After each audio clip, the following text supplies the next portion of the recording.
안녕하세요. 빅버드 게임이론입니다. K리그2 13라운드에서 수원이 김포와 비기며 선두와의 승점 격차가 9점으로 벌어졌습니다. 충격적인 PK 실축과 함께 답답한 경기력을 보여주며 수원은 또다시 3연승에 실패했는데요. 그렇다면 이날 경기를 답답한 전반전, 후반전 전술 변화 순서대로 살펴보겠습니다.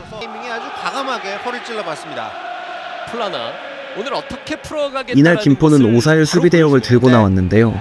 지금처럼 두 윙백이 전진하지 않고 윙어를 마크하고 윙어들 역시 낮게 내려와 수원의 풀백을 마크했습니다. 이러한 김포를 상대로 변성환 감독은 이날도 일류첸코를 낮게 내려 중원에서의 수적 우위를 노렸습니다. 이렇게 김포의 투미드를 상대로 수적 우위를 만들며 쉽게 반대 전환을 하는 수원입니다. 이에 맞선 김포는 센터백을 전진시켜 일류첸코를 따라가게 했는데요. 이 경우 또 다른 공격수 김지현은 일류첸코보다 다양한 움직임을 가져갑니다. 먼저 센터백 김민호가 일류첸코를 따라갈 때 김지현은 곧바로 뒷공간을 노리기도 하고 지금처럼 일류첸코와 함께 내려오며 투톱이 모두 포켓 공간으로 내려오는 더블 펄스 나인을 만들기도 합니다. 김포 윙어들의 임무는 수원의 풀백을 견제하는 것이었기 때문에 중원으로 좁힐 수 없었고 수원은 중원에서 압도적인 수적 우위를 갖고 경기를 이어나갑니다.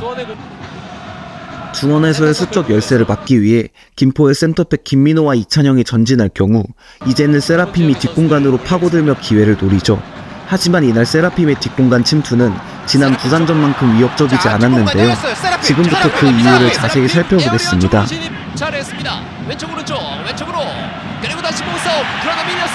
세라핌의 침투는 세라핌이 상대의 센터백과 맞붙었을 때 가장 위협적입니다. 고정훈 감독은 이러한 상황을 만들지 않기 위해 윙백 윤재훈을 거의 전진시키지 않았는데요. 수원의 풀백이 볼을 잡을 때 윙어가 내려와 수비하게 함으로써 발빠른 윙백이 세라핌을 마크할 수 있게 했죠. 수비 대형에서 측면 수비가 중요한 이유를 김포의 공격 정면을 통해 살펴보겠습니다. 윙백 윤재훈에게 볼이 향하는데요. 이때 풀백 이건희가 할 수 있는 역할은 무엇일까요? 자신의 뒷공간으로 향하는 패스를 막기 위해 곡선 형태로 전진하고 우리 편이 많은 곳으로 상대를 몰기만 해도 큰 성공입니다. 하지만 이건희는 볼을 향해 돌진 않는데 이로 인해 센터백 권한규가 측면으로 이동하고 미드필더 최영준은 수비수 사이 간격을 메꾸러 내려와야 합니다. 결국 중원이 비어버리고 김포가 완벽한 전개를 통해 기회를 만들죠. 이렇게 측면 수비가 무너질 경우 전체 수비 대형이 흔들릴 수 있습니다. 양형모의 슈퍼 세이브가 나옵니다. 따라서 김포는 윙어 루이스가 낮게 내려와 풀백 이건희를 마크하도록 하며 측면에서의 안정감을 확보했습니다. 하지만 김포의 안정적인 측면 수비가 흐트러질 때도 있었는데요.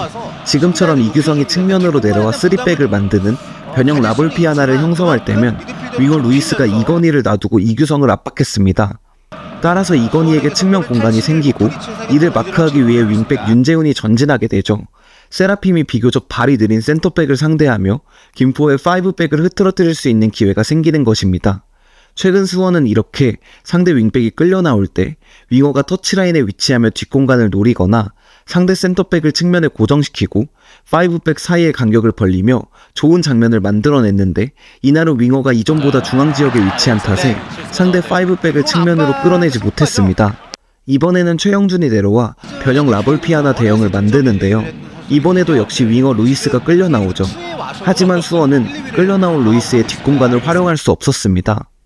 보통 이렇게 상대 윙어가 끌려 나올 때면 공격수가 침투하며 상대 윙백을 끌어내려 풀백에게 공간을 만들어주거나 아니면 공격진이 침투하며 수비 라인을 내려앉힘으로써 수비진과 전진한 윙백 사이의 공간을 만들어내는 작업이 필요합니다. 하지만 이날 수원이 꺼내든 더블 펄스 나인 전략이 지금은 오히려 독이 되었는데요. 일류첸코와 김지현이 자주 내려오다 보니 자연스레 상대 수비수들도 공격적으로 올라왔고 수원 선수들과 김포 수비진 사이에 좁은 간격이 형성된 것이죠. 이렇게 윙어 루이스를 끌어내고도 수원은 유의미한 공격을 하지 못했습니다.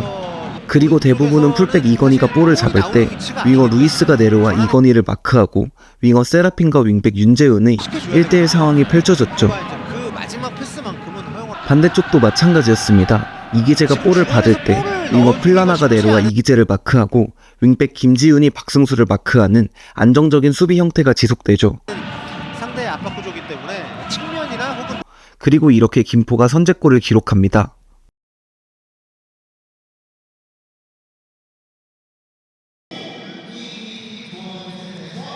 변성환 감독은 후반전 박승수 대신 파울리뇨를 투입하며 전술 변화를 가져갔습니다. 이러한 전술 변화는 곧바로 효과를 드러내는데요. 측면에 고정된 박승수를 빼고 중앙에서 자유롭게 돌아다니는 파울리뇨를 투입하자 이제는 김지현과 일류첸코 그리고 파울리뇨가 모두 중앙에서 활동하게 됩니다. 덕분에 한쪽에서 수적으로 과부하를 걸어 상대 5백을 측면으로 끌어들인 뒤 반대편의 빈 공간을 활용할 수 있게 되죠. 덕분에 좌측면에서 이기재에게 넓은 공간이 생깁니다. 볼이 이기재에게 전달된 순간 좌측에 쏠린 김포의 5백이 우측으로 이동하는 과정에서 수비수 사이 공간이 벌어지고 이때 김지현이 곧바로 이 간격으로 침투하죠. 이렇게 수원이 후반 초반 분위기를 가져옵니다. 치고 들어가다가 나가지 않았습니다. 다시 이규성. 일류첸코 방면 가슴 트래핑. 파울리뇨. 이렇게 파울리뇨 투입 이후 좌측 풀백 이기재에게 공간이 많이 생기는데요. 따라서 이기재에게 체력적인 부담이 늘어나게 되죠. 경기 막판 정동윤이 좌측 풀백으로 교체 투입된 것 역시 이러한 점 때문이라고 보입니다. 하지만 일류첸코와 김지현이 모두 빠지고 좌측면에 머무르는 윙어 김지우가 투입되자 수원의 공격은 방향성을 잃었습니다. 김현을 향해 롱볼을 띄워주지만 연계가 정확하게 이루어지지 않았고 지금은 권한규가 반대 전환을 시도하는데 원활한 전환을 위해 상대 수비를 끌어줄 선수도 없고 하프 스페이스로 침투할 선수도 없고 전환 패스가 끊겼을 때 볼을 따낼 선수도 없습니다. 이렇게 경기 막판 수원은 여러 측면에서 조급하게 공격을 진행했고 결국 득점을 만들지 못한 채 경기가 마무리되었습니다. 이렇게 수원은 또다시 무승부를 기록하며 선두와의 격차가 더욱 벌어졌는데요. 갈 길이 바쁜 수원이 다시 연승 행진을 이어갈 수 있을지 지켜보겠습니다. 시청해주셔서 감사합니다.